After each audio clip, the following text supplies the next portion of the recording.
Hi, friends. Host Eric here. I was talking with Finnish people,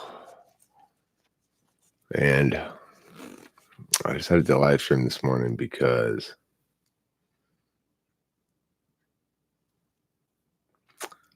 I was done not live streaming. Hi, King Krishna Sarma Pagu.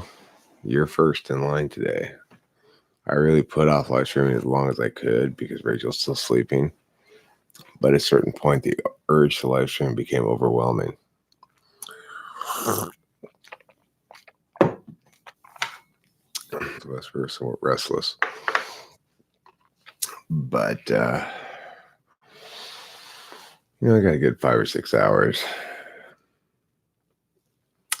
Well, I'm glad to see you here, King Krishna Sarma Pagu. You are the one, the only, I bet the only for sure in the entire world. The one, the only, King Krishna Sarma Pagu. Azalin Black, good morning. I hope the morning treats you well. I hope the soothing sounds of bluebirds singing in your window awoke you this morning. Is that how it happened? Is that how you woke up this morning? Did some bluebirds come in and peck at your face? Peck, peck, peck. Wake up, April. Peck, peck, peck. Peck.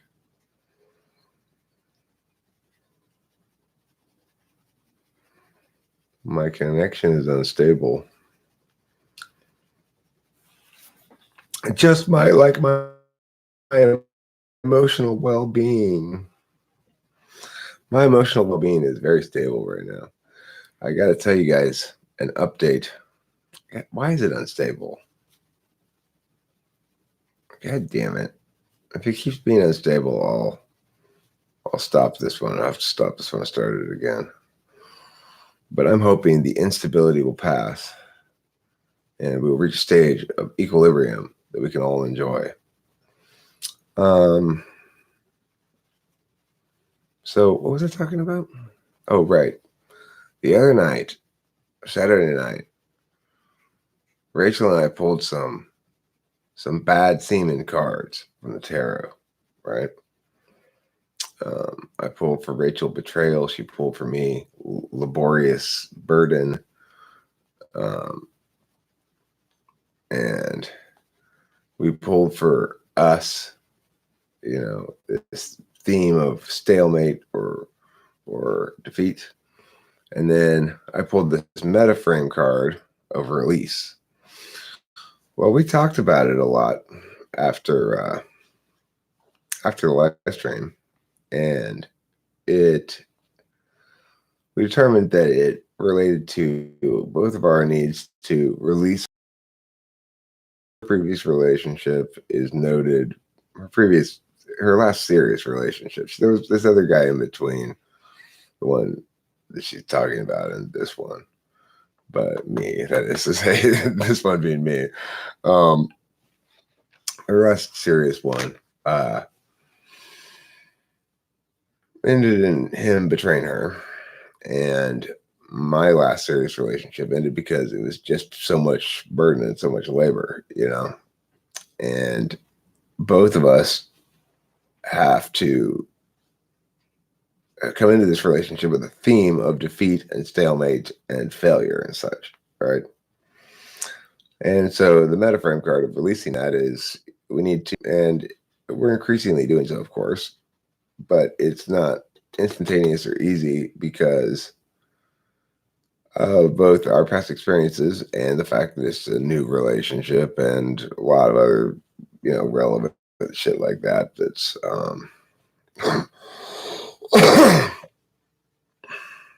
that plays into trusting.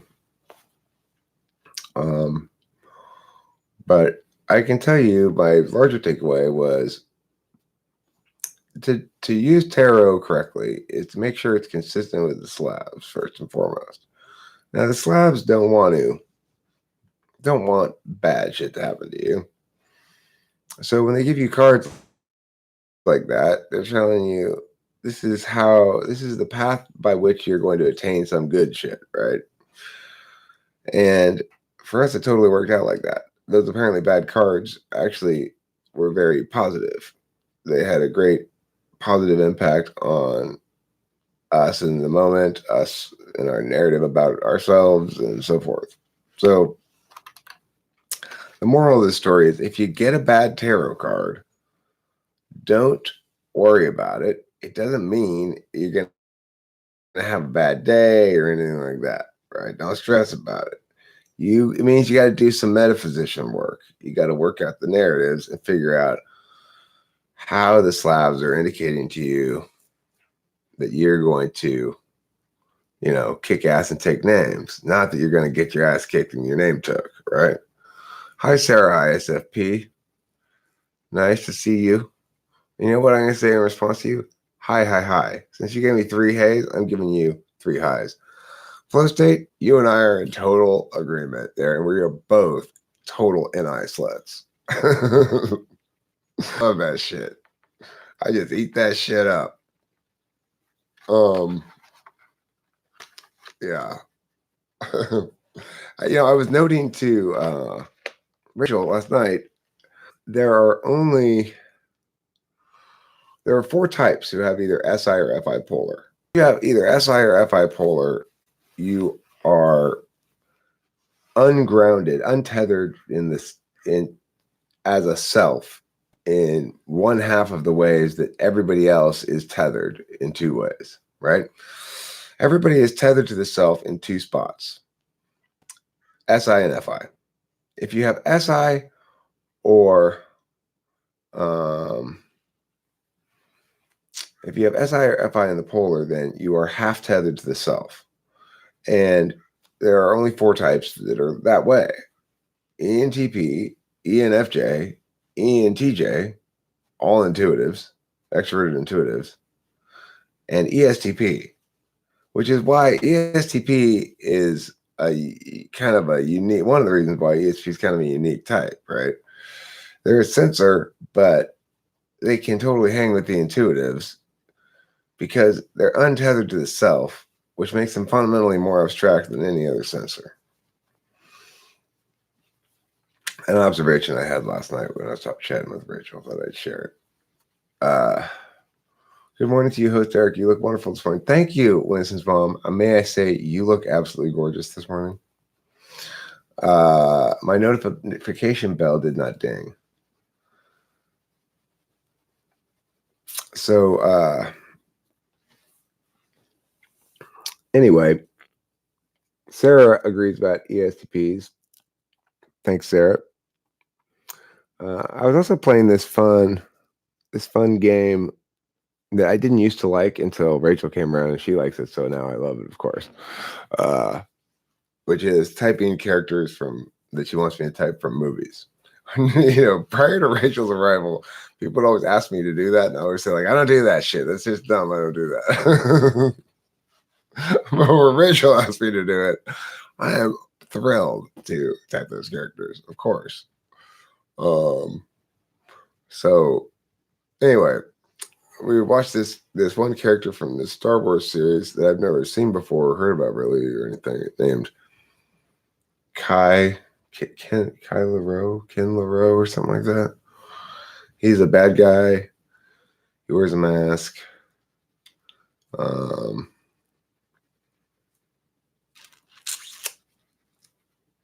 Kylan Rowe or something like that. I forget the name exactly. Can anybody here help me out with who I'm talking about? It's like, I guess it's a dark side guy,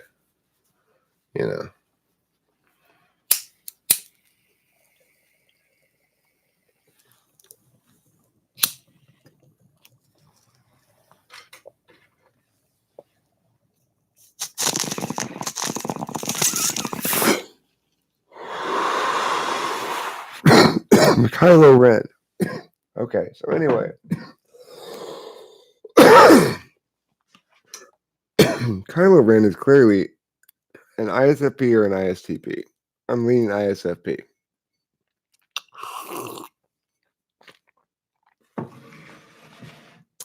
one of the reasons is, how does he fail?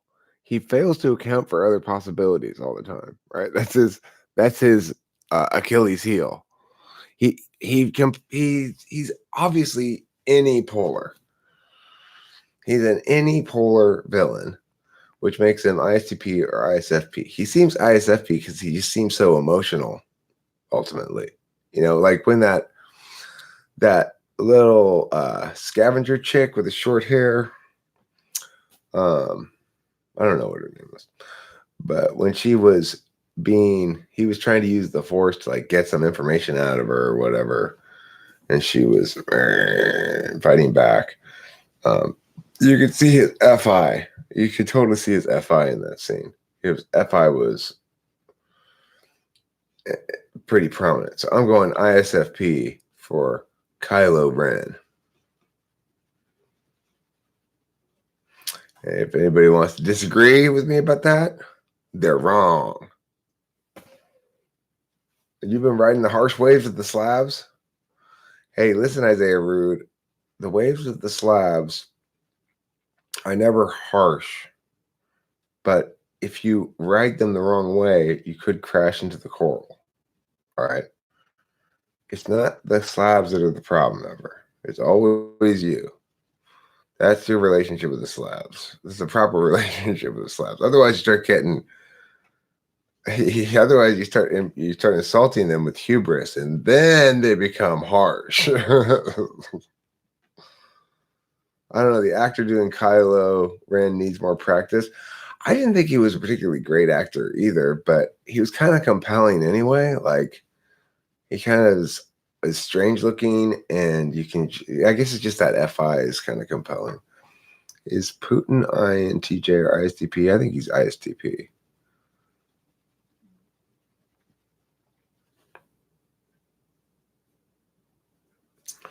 Yeah, you gotta ask the Slavs, you gotta give them their due. Almighty Slavs, most humbly do I ask your forgiveness for my wrongdoings and sins. And I always approach the Slavs with either gratitude or remorse. Those are like the only two attitudes to have with the Slavs. Ray from Promised Neverland equals INTJ. I don't know who that is. I don't know anything about that thing you're talking about. Anyone here an INFP? My penis is an INFP. Little known fact. I'm sharing that with you guys all. This is the first time I've really shared this publicly, but I'm a little embarrassed by it. My penis is my supervisor type. It's true.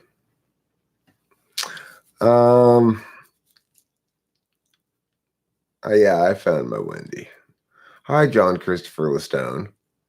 How's it going in England? Have you drank any tea today? Have you had any pippers? I don't like when people dismiss astrology-based newspaper horoscopes without studying it deeply. Well, the thing is, you're a conflictor type, I see. Who's the supervisor type for ISFP?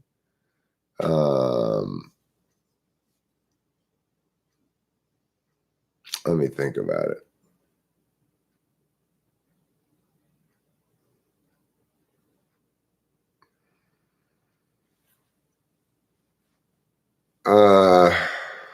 ENFP? There's ENFP, I guess. Because I'm supervisor type for ISTP, so it must be ENFP for ISFP.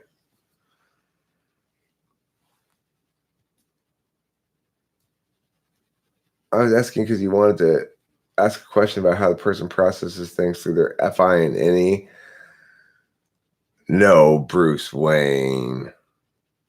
That's not true. That doesn't follow at all.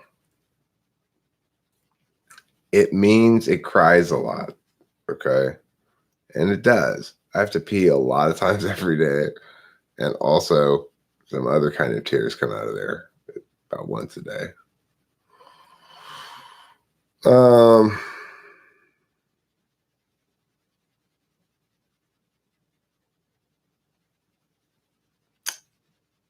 Let's see. I didn't say you were a penis, John Christopher Lestone.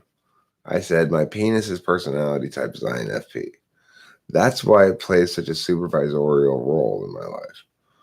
Like, it seems to almost like schedule every day around its eventual gratification. It's always reminded me, later this evening. Oh, you're my supervisor type? You're an INFP as well? You and my penis are in agreement then, huh? FI isn't just about emotions, right? Well, it's about it's not just emotion, it's about dampness and feelings and moisture and wetness and salinity. No, I don't have, I do not have such. Can Krishna Sarmapagu. I have no such difficulties.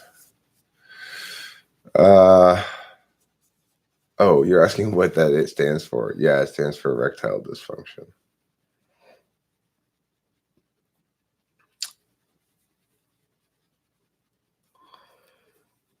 No, Winston's mom, my penis is too unique and special to have any color. Its color changes from moment to moment.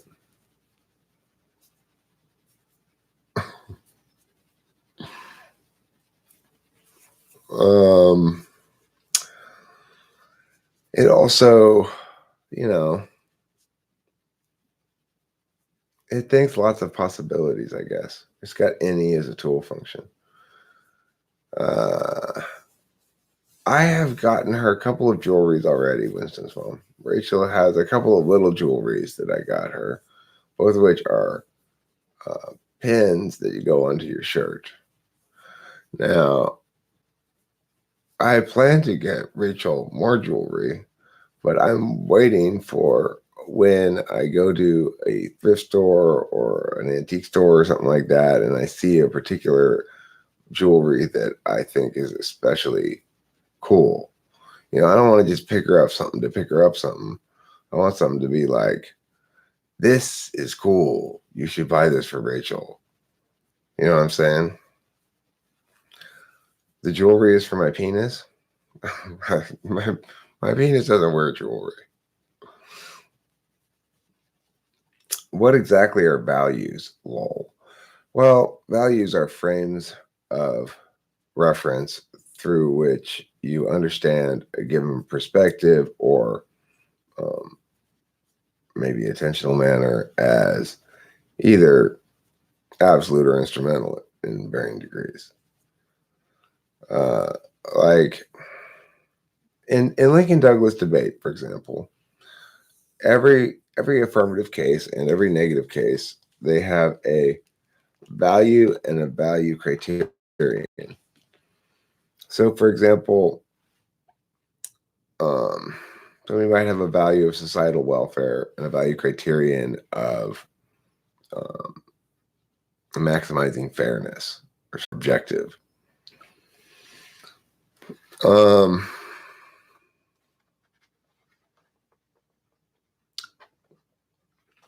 FI is not about values, except it's about valuing, right? Values and valuing are different things. When I value something personally as a verb, then I'm experiencing attachment to it. And I'm saying, this is important to me. Like, I value my kitty. I'd be sad if she were to die or disappear. That's the kitty. That's what made me think about the kitty.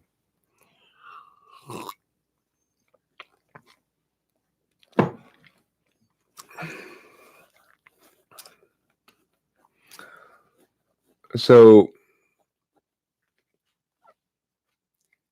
the thing is, you have attachment to externals, you have attachment to internals as well. Like, I might be attached to the idea of me being funny.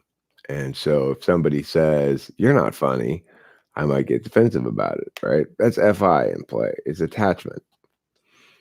And when people hurt each other's feelings, they're mostly doing that kind of attachment attack. They're saying, here's some words that contradict your vision of yourself. Thanks, Winston's mom. So that's FI basically in a nutshell. Now, when it comes down to this idea of putting yourself in other people's shoes, basically, if you're very accustomed to measuring and understanding things in terms of degrees of attachment, like I'm super attached to this, it's very important to me, it's my child, versus I'm a little bit attached to that because it's a souvenir I picked up at the Dodger game, then you're going to value attachment itself. And you're going to be like, well, I don't want to, I can see this person might be attached to the idea that the poem he just wrote is good.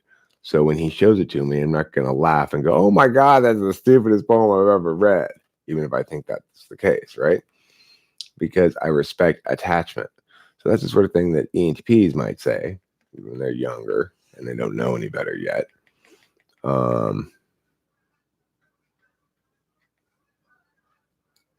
No, Isaiah Rude. You're so fourth flawed, Effie.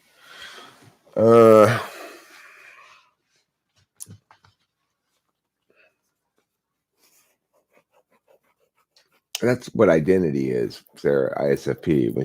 When she says things go back to identity for her, she means things go back to how legitimately and authentically important is this thing to me as who I am or as part of my life experience or whatever, you know?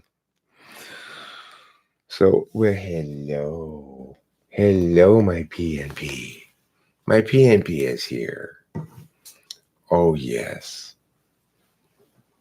Here she is. Here's my PNP. Oh, yes. What a very good and important kitty friend.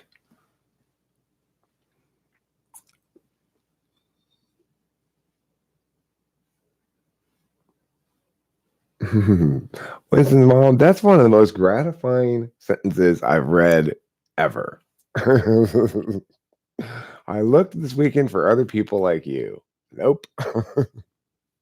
How else can you make an ENTP happier than that? You know, that's the happiest thing you can say to an ENTP. Anyway, about FI, thank you, Winston's mom. The point is about FI is that because it's all about attachment and stuff, it makes people more cautious with other people and their feelings because they get that it's important, you know. Whereas people who are FI polar will tend to default to being incautious with other people's feelings and hurt some feelings in the process. I'm doing my very best in life to not do that anymore, you know, to try to be nice and to try to respect FI, because the thing is, because I'm a, you know, the polar thing, I am very tool function accustomed to deliberation and action as a pair. So it makes me naturally side with like INFPs and ENFPs about their individualism side of things. I've got to smoke a cigarette. I'll be standing over there in the door.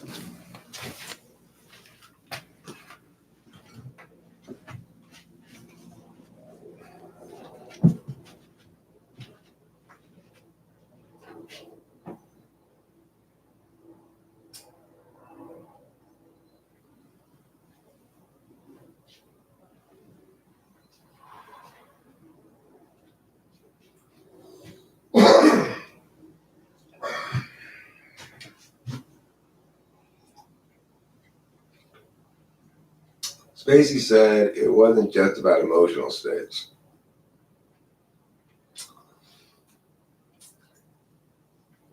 It's not just evaluating emotional states, I agree, but there's a logical calculus when you've got multiple emotions, some of which conflict with other emotions, some of which are consistent with longer and shorter term goals and yada yada. It's a whole FITE calculus thing that goes on.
I tell you something.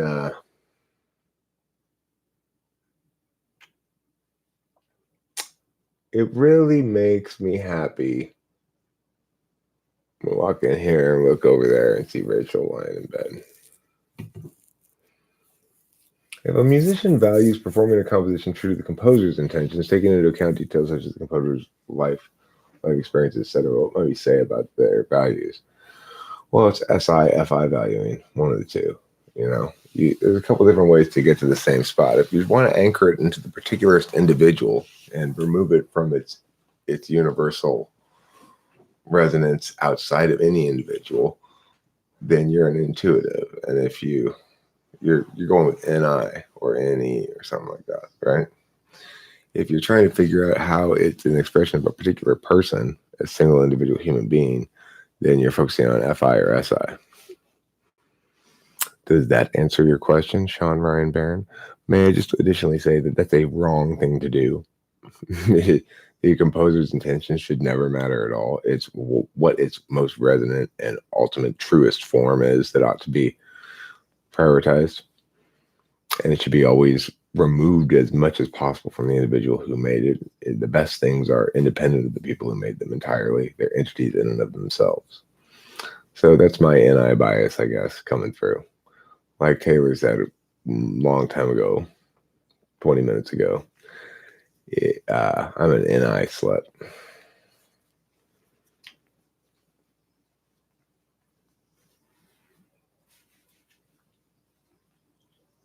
Right. Sarah, that's one instance where any polar really comes in handy. It really is as simple as that, Something I always forget to do and am confused by when I try to do it. It's going within, deciding if you personally value something. End of story.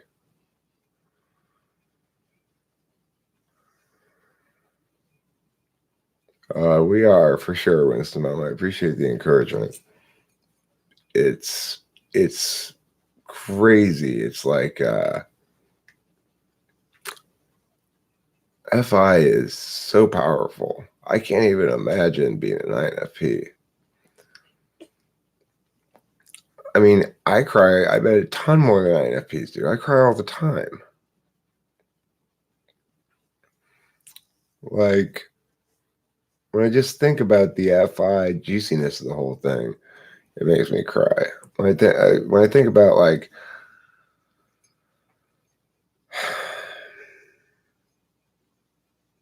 I've been needing to be properly loved for such a long time. It makes me cry. Pretty much, it's just attachment, but it's also sort of, there's a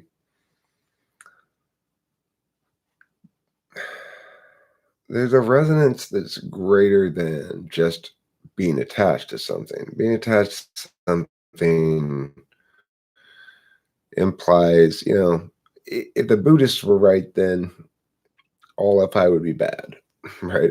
FI just causes suffering. Well, that's not true. Even for somebody who's FI polar, if you find the juicy FI spot and it's like a positive feedback loop of FI juiciness, it's fucking, it's the drug, It's the drug that really gets you. Let's say a musician plays for the joy of physical execution, maybe without regard for meaning. Might that signal conscious SE?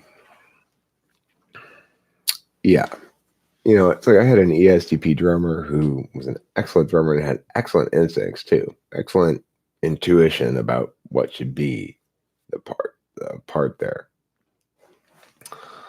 But if you asked him to use it consciously, his NI, he was very weak at it. So if you asked him something like, well, what do you think the best part of this song is? He'd be like confused by the question a little bit.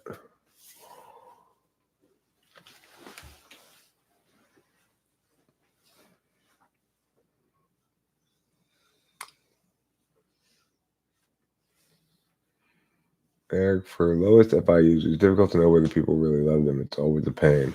Right. I don't believe it. And, it's hard for me to believe in. Good morning. Even Rachel's persistently expressed positive regard. I think it's hard for people with FI polar to know how other people feel about them at all.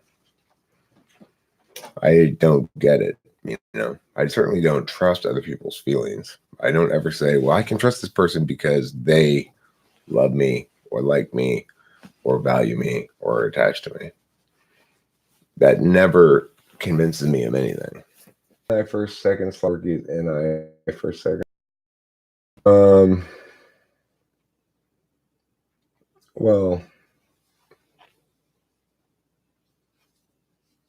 I mean, NI first or second will be less patter. There's going to be a lot less patter. All right. So it's like what you get from me is steady patter intermixed with a bunch of jokes and a bunch of serious stuff and yada, yada, yada, yada.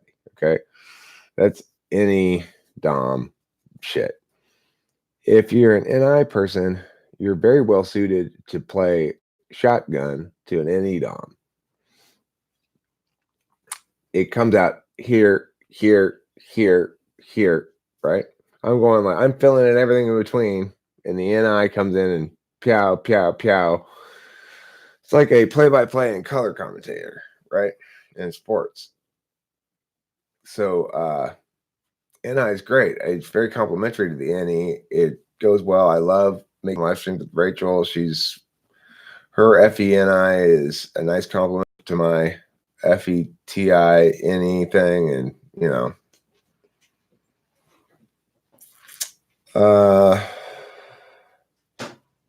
I mean, if you want to define it, remember the following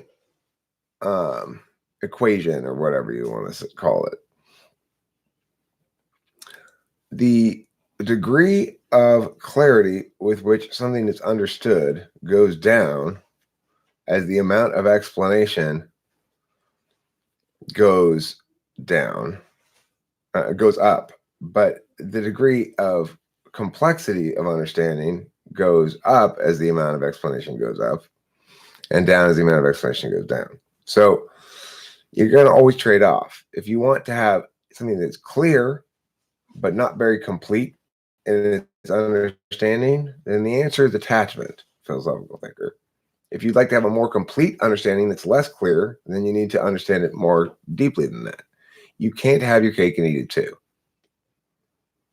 So, but it's a good question.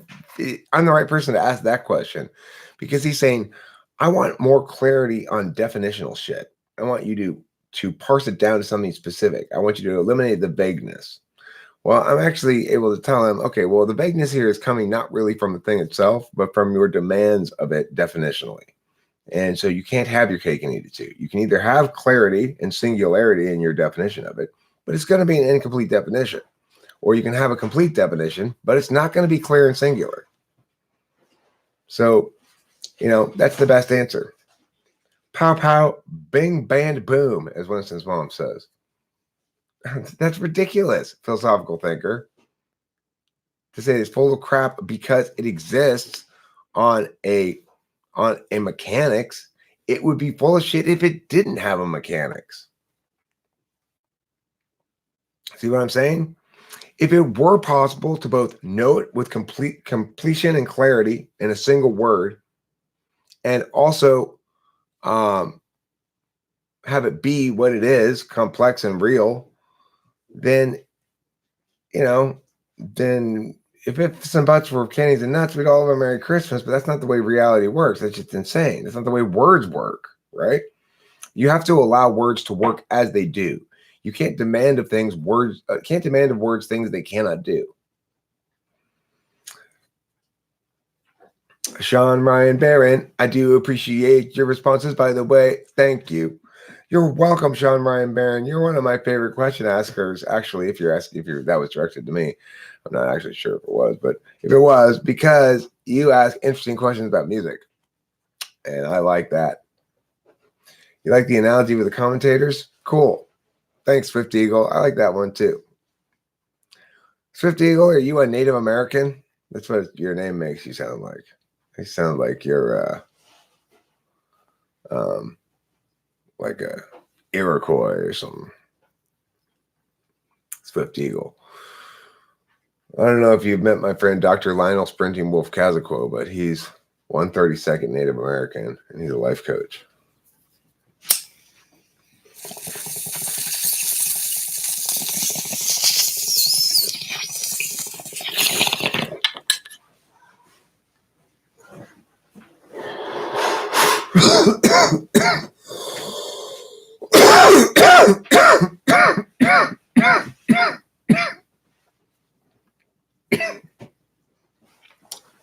Rachel, Winston's mom wants to know if you watch Ellen enough to know who Kaylin is. No. Oh, Ellen. No, I don't. No. I do. Why?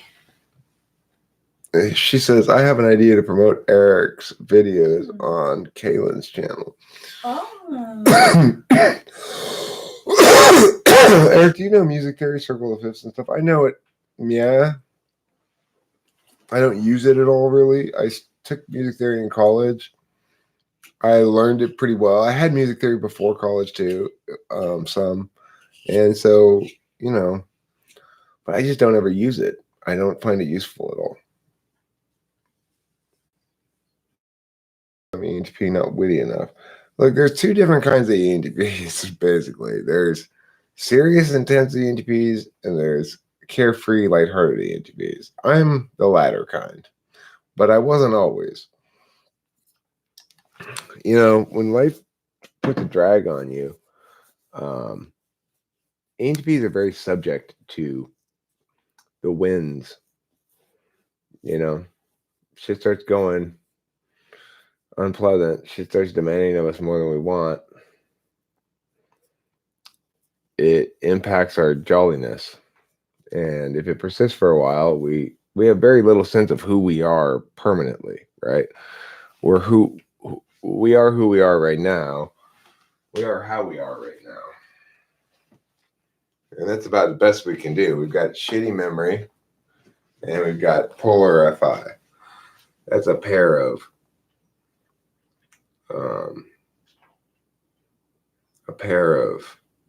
boundaries that we got to carry around with us.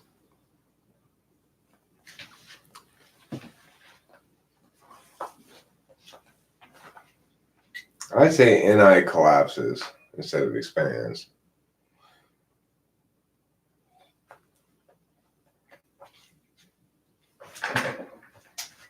Yeah, well, the thing is, we're also a fan, though. So we can usually determine the direction of the wind once we get enough shit set up. You got to get some shit set up first, right? It's hard to explain. I got to smoke another cigarette. I'll be right back.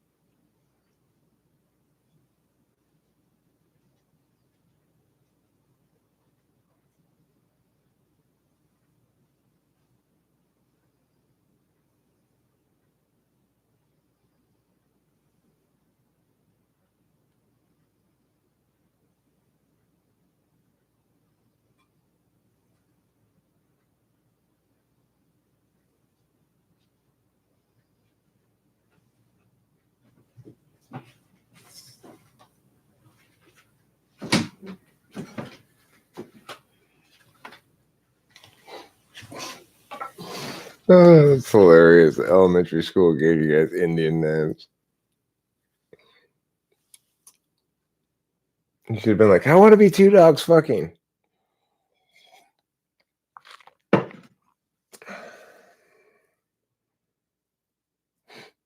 you don't know what it is fundamentally.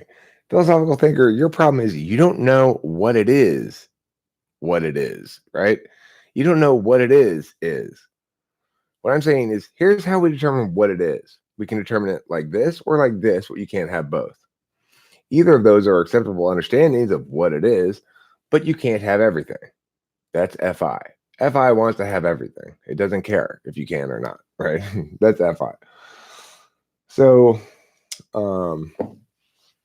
it's not, there's no definitional fuzziness because I explained the frame through which the indistinction is necessarily maintained as if you want to be consistent with how language works. So that's not true what you said. There's an implicit limit in any symbology to represent the thing that it represents. And what you're trying to say is if I can't continually mistake the symbol for the thing, then there's something wrong with your symbology. Nope. There's something wrong with your understanding of symbols and things. For sure.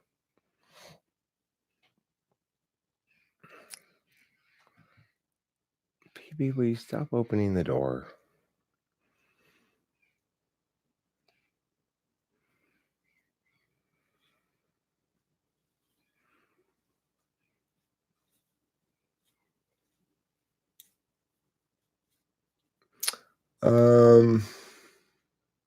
Yeah, I'm with you, and see. In other areas of life, I quite like theory, but the thing about music theory is it's only interesting insofar as it's applied in a TE way, right? It's not interesting in and of itself because there are no meanings that link to ontology. They only link within the system. Look who's here, everybody. Look who is here. We've been waiting. We've been waiting to say this name for 43 long minutes. That's right, everybody. She's a fire burning in a fireplace, hot as 1,000 million suns. She hails from the subcontinent of India, and she goes by the name of Sruti Chandran. Welcome, Sruti Chandran. That's your boxer's introduction. So you're the contender. And in the other corner, also hailing from India, Kankan Krishna Samapagu. This is the MMA fight between Sruti Chandran and Kankan Krishna Samapagu. I totally pay per view to see that fight for sure. Okay, so let's call Dana White and let's see if we can get Sruti Chandran to fight Kankan Krishna Samapagu in the octagon. That would be a great fight. INFP versus INTP. Oops, sorry. All right. Weighing in at 97 pounds, 0 ounces. From the heart of Calcutta, it's ready, the Brawler Chandran. Weighing in at 101 pounds even, 5'3". Am I buffering? Every day I'm buffering. Every day I'm buffering. Am I done buffering now? It says I'm done buffering. What does Rachel smell like? She smells like heaven. But she smells like I could smell it right now. It was one of the first things I said when I saw her. It's like before I even saw her, I said, I'm really looking forward to smelling you. And then when I did smell her, she just smelled wonderful. And it's like I could smell her. She didn't have to be showered, anything. I just eat that shit up. I can get as much Rachel smell in my nose as possible. So who wins in the MMA battle between Kankan Krishna Samapagu and Sruti Chandran? That's the question. Now, Jed High is saying the INFP loses. That would be too bad for Sruti Chandran. But, I got to say, having having seen words written by both of them here in the chat on multiple occasions, I think Sreti Chandran has more fighting spirit in her maybe than Kankan Krishna Sarmapagu, but you never know because some people don't practice like they play. Kankan Krishna Sarmapagu could have a well of berserker rage within her that she accesses once Sreti finally, after much inning by both, Sreti finally walks up and slaps her or something. So you never know.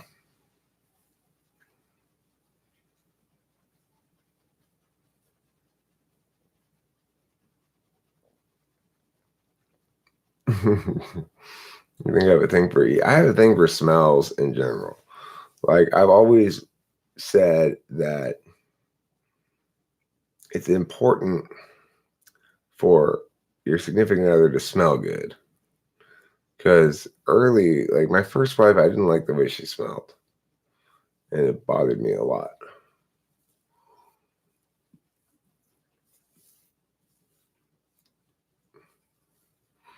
There's no morning sun, Winston's mom. It's cloudy outside. Who's more smelly, INFPs or INTPs? I'm going to say INTPs. Jake Forrest claims the smellier of the two will win. I'm going to say INTPs, then they're going to win.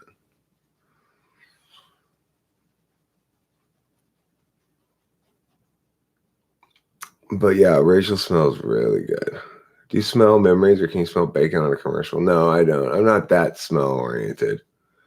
Jake Forrest placing his bets on Kankan Krishna Sarmapagu. Sreti Chandran is playing a little bit of the mind strategy game right now. She's trying to get inside of Kankan Krishna Sarmapagu's head, get her overconfident.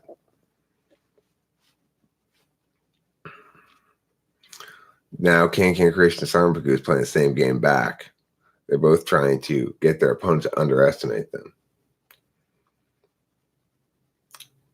Jake Forrest is going to fan Kankan from the edge of the ring. It's the octagon, Jake Forrest. There's a cage. You don't got to worry about it. I see what you're saying. You're not going to prevent her from falling out of the ring. You're going to fan her to keep her cool. Well, how will you prevent any of the fanning air from landing on Sreti Chandran? That's the question. Oh, to fan her smell to Sreti. Is Kankan Krishna Sarmapagu's smell going to... Oh, I see. It's going to knock out Sreti. Right, because neither of them will have showered in weeks. Okay, gotcha.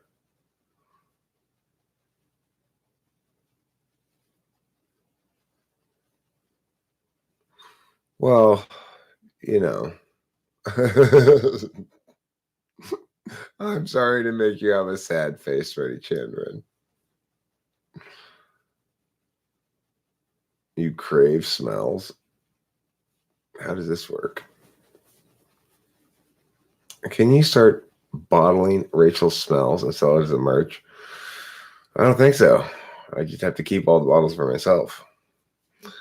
I feel like I'm going insane to keep rewriting the first chapter of my book over and over and over again. You should move on to the second chapter. Well, that'd be TI Dom versus FI Dom. One would be doing logic while the other is trying not to get upset. I'm going insane too. I have procrastinated on studying for a test. You, Sreti Chandran, procrastinate? That's not like you. Are you saying that you're participating in a live stream and you should be studying? You write the second chapter and I'll rewrite the first. Teamwork.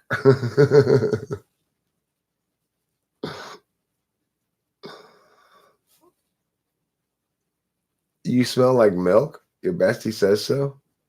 It's still buffering? You're going? Okay. Well, if it's still buffering, I guess I'm going to go too, maybe? I don't know. I got to pee here pretty soon. I'm accustomed to having I'm not buffering. You're wrong, Feiji Katerina. You're wrong in your wrongness. Everybody else is like, I'm not buffering.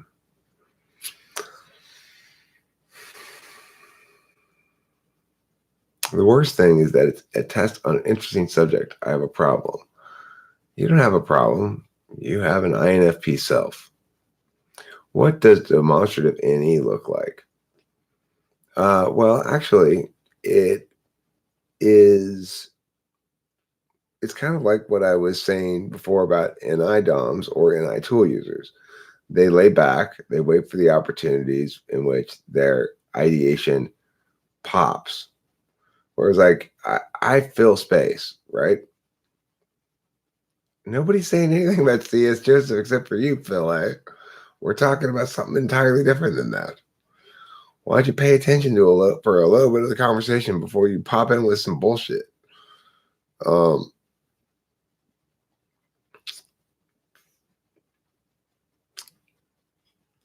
so, it's like Rachel periodically has any ideas, uh, but she doesn't say all the stuff that she has to say out loud as much as I do.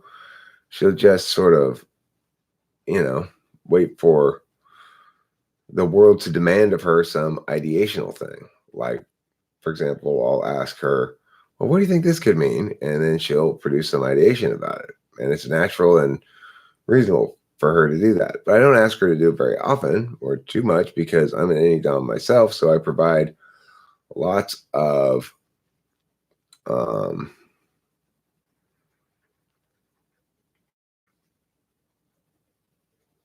yeah. I have to pee so badly. So does it work like TE demonstrative? Like you take charge or tell people what to do or achieve boring goals only when you really have to?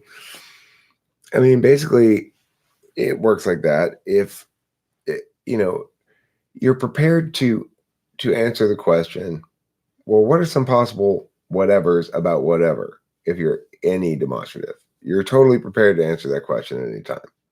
You realize that you might be asked that question. You expect the world to potentially ask you that question, and so what that means is that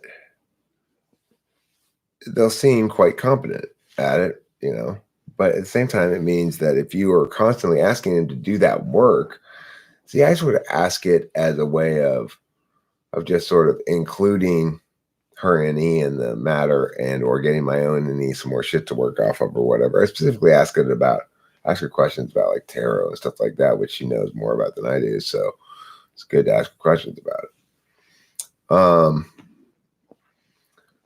TE demonstrative is more like the question is really about what kind of questions. So TE demonstrative likes being asked questions. How do you do this? What is this? How can you explain this to me? Whatever. NE demonstrative likes being asked questions, or doesn't really, is comfortable with being asked questions like, well, what are some possible meanings of this? What are some possible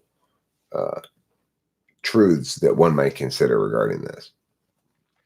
FI demonstrative answers the question, well, are you happy or unhappy with this? It's like they'll make clear to you whether they're unhappy or happy. FE demonstrative answers the question, well, what do you want me to think about you? NI demonstrative answers the question, well, what's the singular most determinant factor here?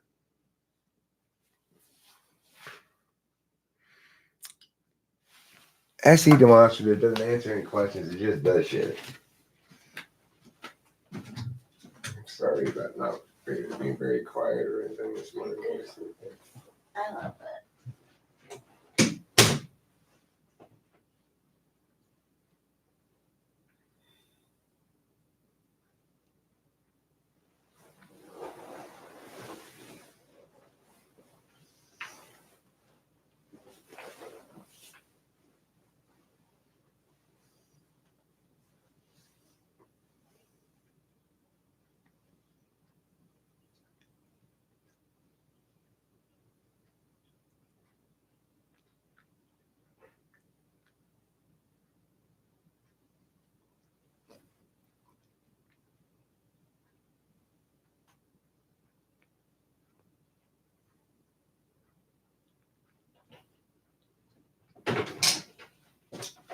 It occurred to me something else to say about any demonstrative and any in general.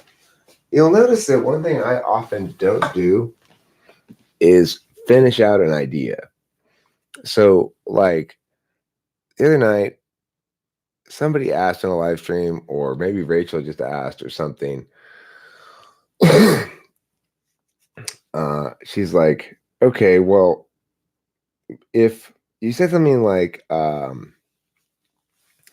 truth according to FI is fully attached and falsehood is totally detached. So let's, she then wanted me to come up with that thing for all the other ones, right?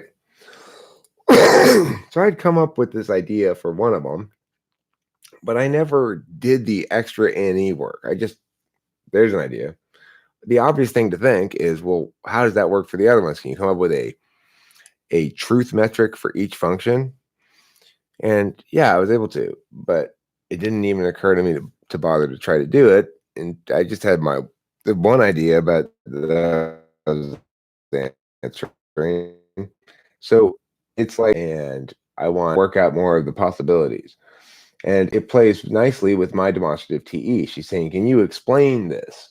But in that instance, I'm having to do more NE at that point too, I don't really have it figured out in my head, but that's fine. You can always ask me to do more NE, and that's easy. It's just naturally going to happen anyway.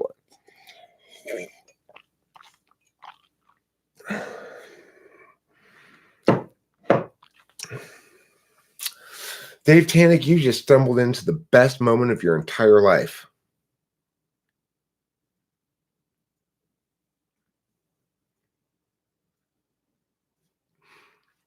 I'm going to wait for the buffering to pass.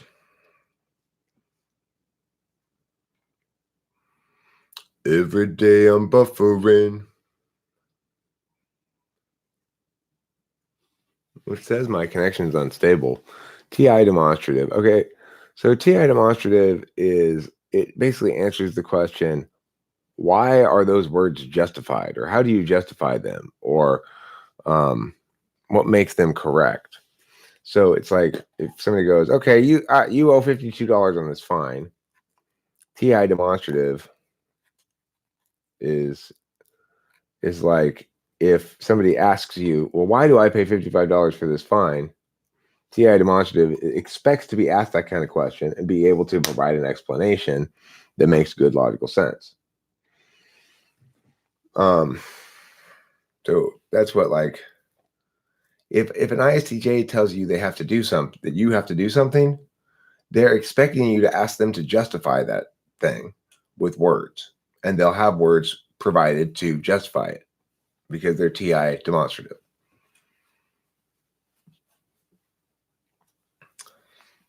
I don't think we critique others on the 7th. I think we critique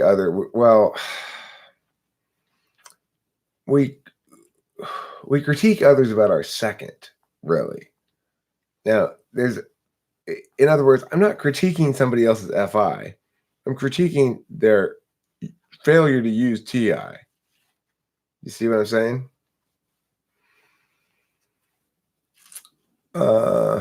Would other TI users not do that as well? Asked NC. Well, sure.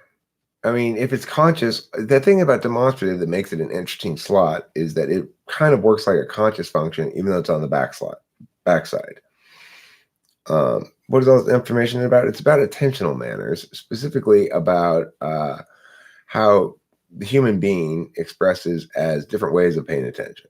So, for example, if I ask you, what's 2 plus 2, you already know the answer is 4. But if I ask you a more complicated math problem, you'll have to figure out what the answer is. Those are 2 different ways of paying attention, knowing already something and figuring something out. The former is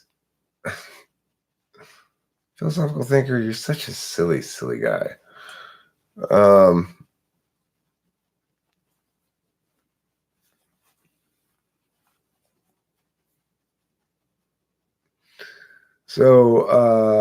Anyway, this is about parsing out the, I guess you'd say, taxonomy of how human beings express ontology across time, or being across time. So,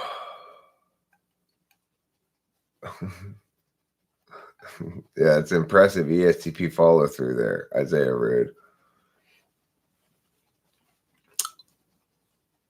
Function 7, observant or ignoring or restricting function, the function of personal knowledge. This is a strong but unconscious function. I agree with Bukalov there. It is strong and it is almost certainly unconscious.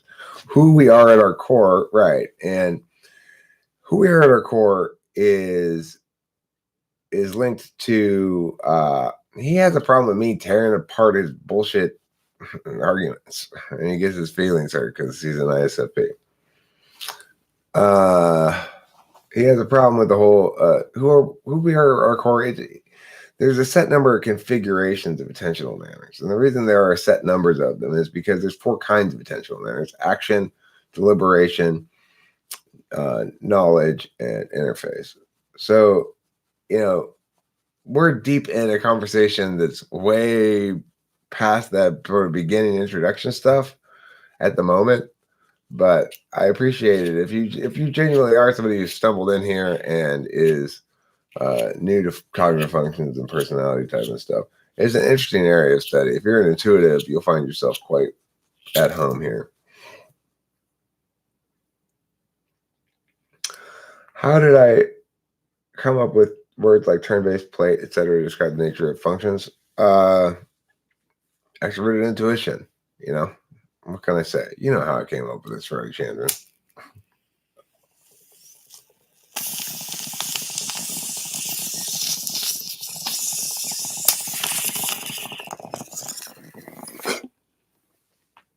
Well, it's true that we're kind of a slave to our dominant function. And in some sense,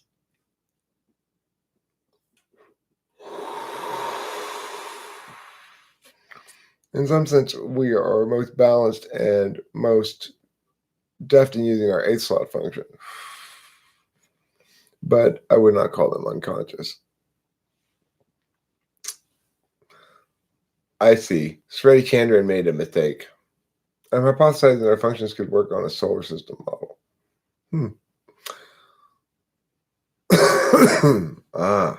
That's a bit different, huh?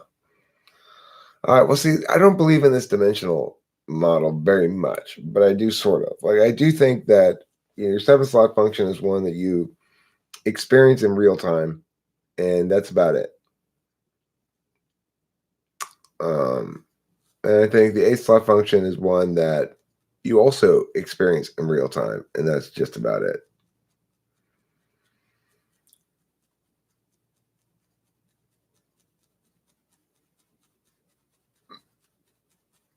Your CV, well, is that your resume?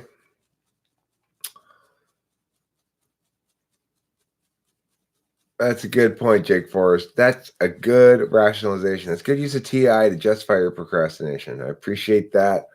I value it. I'm attached to it with my FI. Also, I think it's about time to draw this live stream to a close. I'll probably live stream again later. If Jojo Shabadoo is still here, may I just say, nice to see you again, Jojo Shabadoo. Always makes me happy to see you show up in the live streams. And that's about it for now. So don't forget to eat plenty of cheese. And if you do, eat 12. You're still here.